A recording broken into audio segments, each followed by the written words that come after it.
She's the debut author of the book Play a Dust in My Soul, and other than Maze, Sarah Marshall.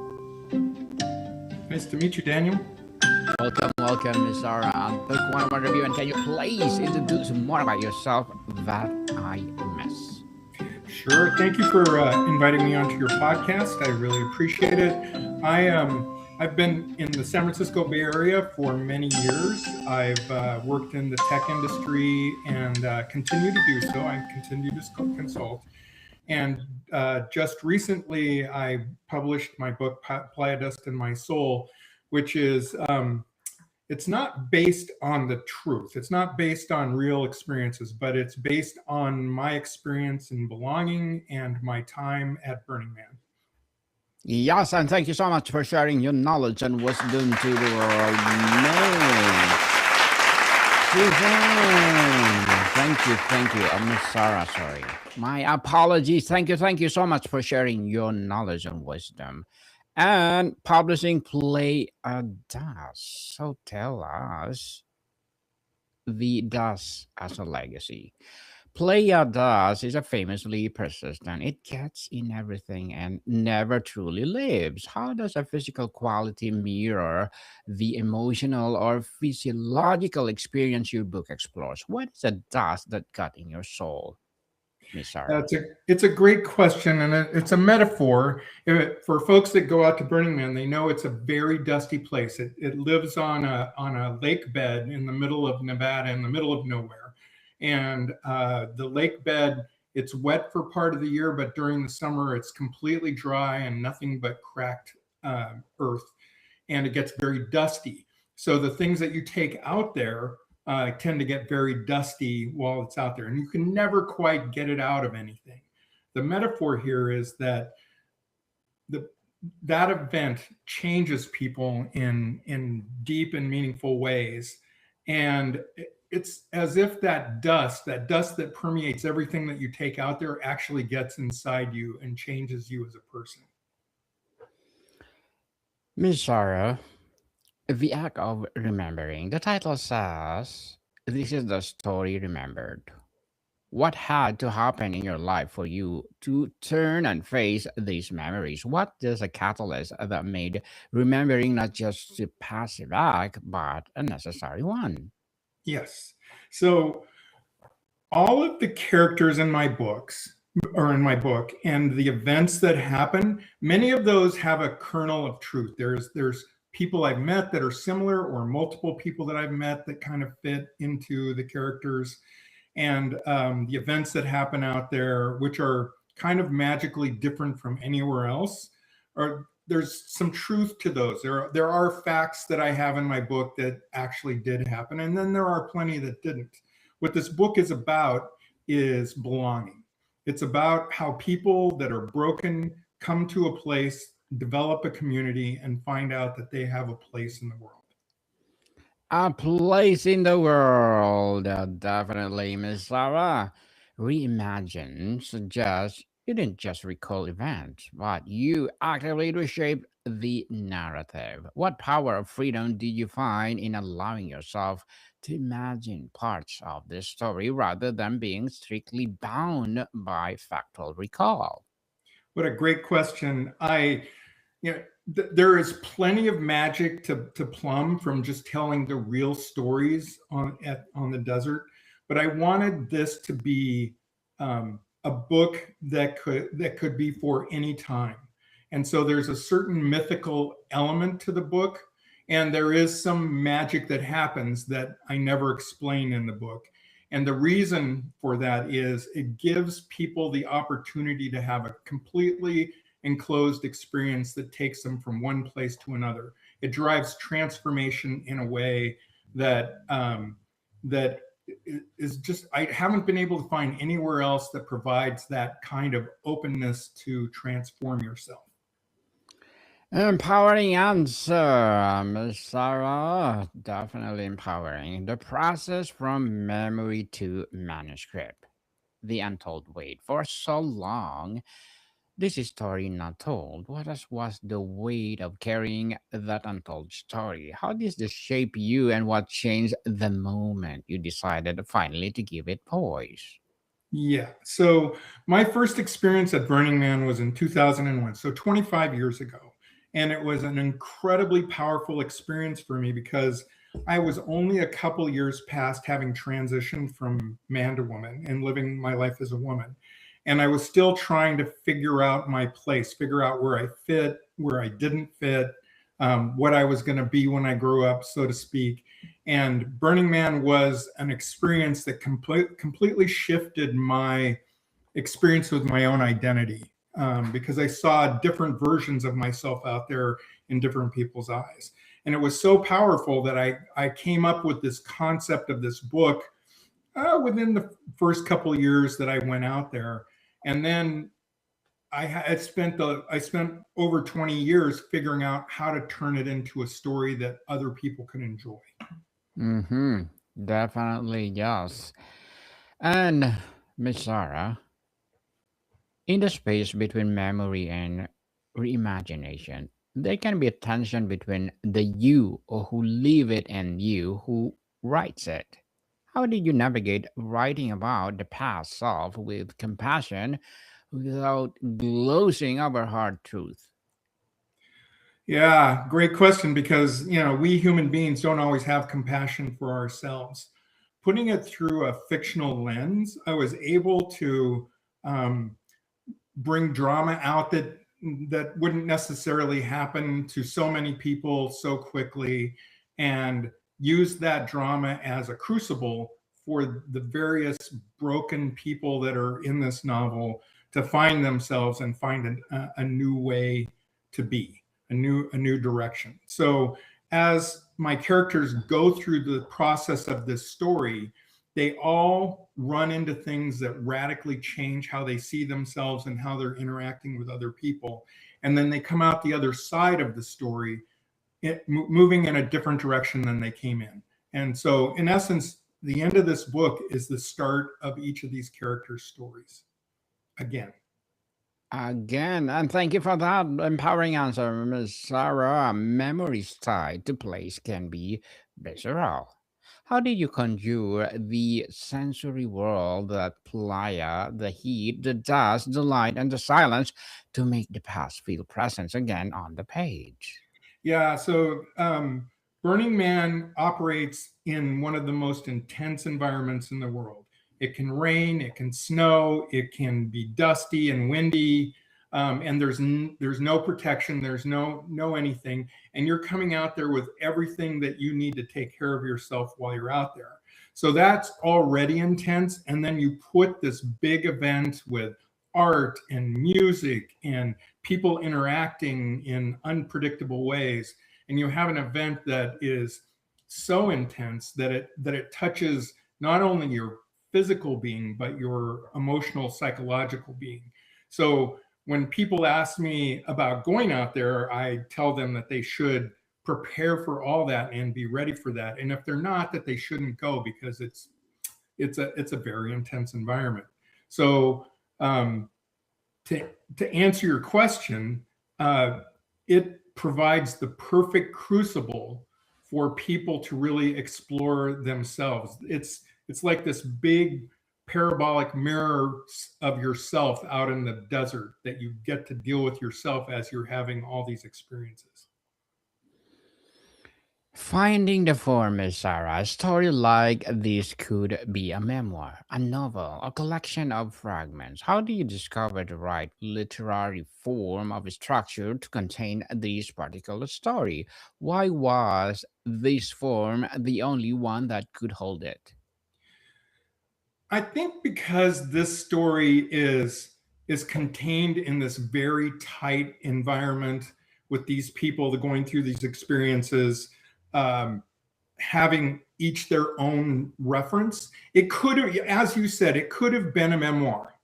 And there are, in every character in the book, there are pieces and parts of that character that come from some experience of my past or even my childhood. And so, in that way, there is a memoir embedded in the story, but it's a much more entertaining story than if I just talked about my life. Let's talk about the belonging and alienation, Miss Sarah. The playa is a temporary city of a radical belonging, but also a harsh alien landscape. How does your story explore the dual human needs to be belong and to stand apart, to be in a community and in solitude? That's a great question. So each of my characters are somewhat disaffected when they come onto the playa for different reasons. They all have different reasons for being in the places they are. There's a certain magic about Burning Man that I can exemplify best by what they call the gift economy. And the gift economy says there's no buying, selling, or bartering out there. There's only taking care of yourself and then bringing enough for other people. So you can be walking down the street and somebody will offer you something for free. And if you're normally, like if I'm walking through San Francisco or Oakland or a city here and somebody offers me something for free, I'm going to be suspicious. I'm not Mhm. sure I want to engage. What do they want from me? At Burning Man, the culture is to be generous. So it's a natural, it takes down the social walls and immediately causes an intimacy between people out there that is an invitation to reach in and belong to community. And that's the biggest part of the exploration of this book is what happens when people are invited into community. And there's two parts to that. One is you're invited in, and the second part is that you accept the invitation. So each one of my characters has different ways of dealing with that invitation. Interesting, Miss Sarah. Let's talk about the self and the landscape. Vast, empty spaces like a playa can act as a mirror. What did you learn about your essential self when everything familiar, routine, identity, or even comfort was stripped away by the environment? That's another really great question and very insightful for me because I came out there early in my experience, about 3 years, 4 years into being trans, and I was still didn't feel like I had my feet on the ground. And I had even though I was a working professional, even though I had a lot going on in my life, that whole trans identity was new to me and it was kind of front and center to everything that I dealt with. When I was out at Burning Man for that first year, me being trans was the least interesting thing about me. People just didn't care. So it made me question my own identity being out there, given that I had this version of myself that I took out there that just didn't fit in that world. And so I had to relook at how I was setting myself up for both success and failure in the world that I lived in outside of Burning Man, because I was setting up myself as my identity was trans front and center when there were plenty of other things that I could have brought to the fore. And that really changed the trajectory for how I engaged with the various communities in my life and my willingness to be part of something bigger than myself. Something bigger than yourselves. Well, congratulations, Miss Sarah, for sharing your legacy to the world. The give and the unfinished. Some stories feel finished, others feel like they continue to unfold. Does this story feel complete now that it's told, or has writing it open to new chapters in your understanding? That's another great question. This is a complete story. It if you read this story, you'll not only get a really intimate sense of Burning Man and what it's like, but you'll also track these characters going through their own transformations. And when they get to the other side, that transformation for each of them is complete. That will change whatever they do in the future, and some future story could unfold. So I have been contemplating since I published this. Okay, what's next? Do I track one or more of the characters on beyond what the playa gave them, or do I take on a different topic? I do know that in writing this and finally getting this into published form, I've fallen in love with writing, and that reflects in my professional world as well as writing fiction. Interesting, interesting, Miss Sarah. So let's talk about the final tool, their impact and release. The reader's role, including or deciding the final tell this story. What did you hope it would do for a reader? Is it offering a solace, a map, a warning, or a companion? It's a love letter. It's a love letter to the experience I've had at Burning Man and the people that I've shared that with. I have developed a very large community, literally thousands of people that I've camped with over the years of all walks of life. And I love them for what they've given to me and what they've allowed me to give to them. But it takes place in community. So for me, this is a love letter about Burning Man. It's about community and it's about those that I know. For people that have been to Burning Man, there are literally 1,000 Easter eggs in the book that they'll say, "Oh yeah, I know that thing." And for those that have never been to Burning Man, it will give them a real experience of Burning Man that's different than anything else I've ever seen. Most that I've seen kind of concentrate either on the art or the party or things that kind of pique people's interest. This book is much more about how it works and what it does to you. Miss Sarah, as an author, what are your short-term and long-term goals? As an author, my short term goals Mm. is to share this story with the world. My long term goal is to plumb my past and my friendship communities for more stories to tell. Because for me, this isn't an action story. This isn't. It doesn't fit into a particular genre like detective or etc. It's really about investigating who you are when you're introduced to a very intense experience and what happens on the other side of that. Yes, good luck to your goals, Miss Sarah, and looking forward for more success. And what would be your piece of advice for those people out there want to be like you? Well, I don't know if anybody would like to be like me, but I what I can say is if you're open to experiences that will shift you and change you as a human being, this is one powerful experience that I've had. I've had many others. I've traveled the world. I've done a lot of different kinds of things, but this is one of the most powerful for me.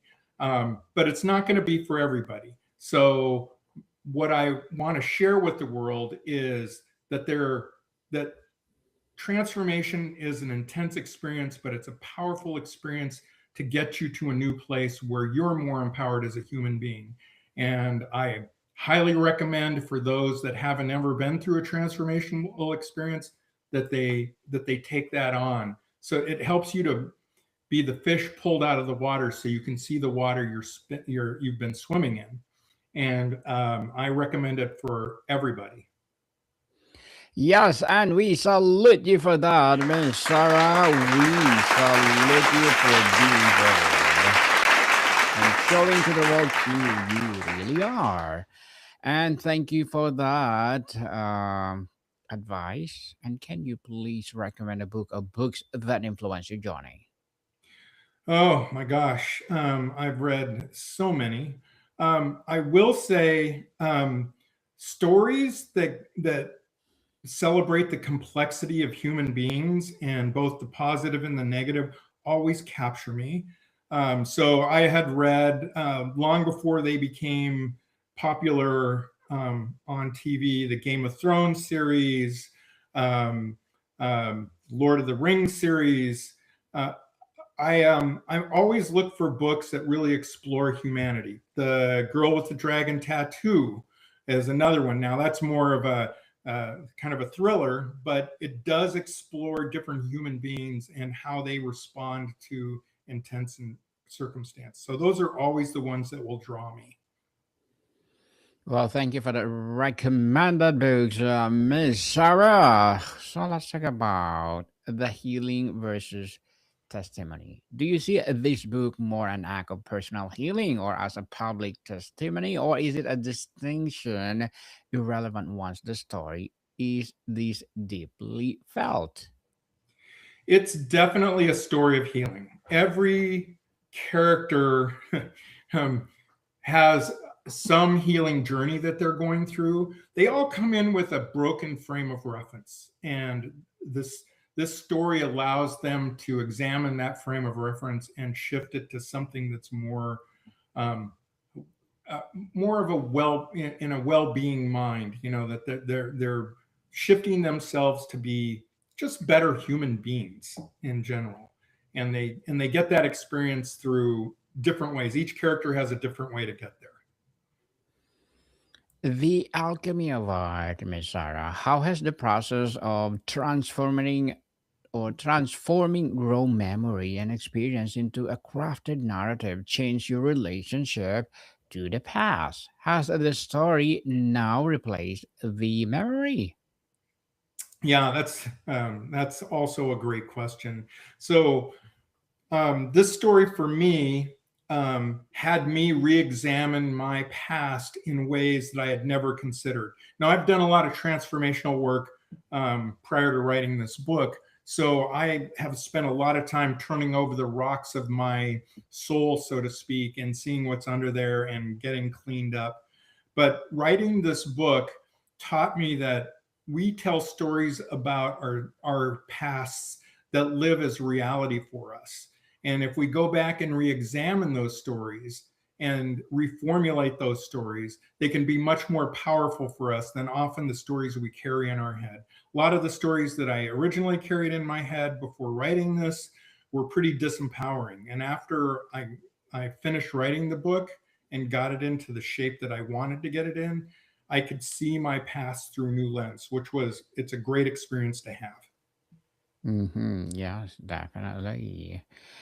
And to wrap up our discussion for today, Miss Sarah, I am inviting you to please do listen to my other podcast, people, my other podcast, because my abstract essay is already in sixth season, abstract poetry in a third season, and of course my book 101 the review in a sixth season too, comedy 101 in third season, and of course my food 101 in sixth season as well, geography 101 love letters, movie 101 review, music 101 our fifth season, Science 101, Sex 101, in fourth season, and My Baby Podcast, Trivia 101, Law 101, Mental Health 101, Motivation 101, Entrepreneurship 101, and of course, Bible Verses 101. Please listen to them wherever you listen your podcast. So, Miss Sarah, now that the book is written and the story is finally told, what is the one granular Playa does? One feeling, one insight, or an unanswered question that will forever remain a part of you. Yes, community. If so, I spent my life avoiding being part of anything up through my first experience at Burning Man, and afterwards, it completely shifted how I looked at community as less of a burden or a restriction, and more of a place where you can find yourself as a mirror through other people's eyes. So I'm a very strong advocate for community at this point, being part Mm, of whatever it is that empowers you. And I will yeah. say, I listened to some of your podcasts before I came on, highly recommend them. Thank you, Miss Sarah. Thank you so much. And again, thank you so much for sharing your knowledge and wisdom to the world. Hoping for more and more empowering books like this to rise. So, can you please invite our listeners to support your book, your advocacy, or whatever projects that you're doing right now? And you can find my book at www.playadustinmysoul, all one word.com. Yes, people, let's support Miss Sarah Marshall because if you support her, for sure, more and more and more empowering books like this will rise. So, I have one more question, Miss Sarah. Having told this story, do you feel lighter, clearer, and having navigated this profound creative journey? What landscape, or internal or external, are you drawn to explore next? Yeah, so I'm it was a 20-year baby that I carried, and I finally birthed it a few weeks ago, and I'm very happy about that. my next journey is, my partner is British, and we are slowly working through the immigration process to be together full time, and we will explore the world together. We're both are world travelers. We both love to have new experiences, so we are planning a life of continuing to find new experiences in new places. Well, definitely looking forward for that, Miss Sarah. And I said good luck, and please do create more books like this to empower people all over the world. So, Miss Sarah Marshall, thank you so much for your time. Thank you, Daniel. Welcome, people. See you soon.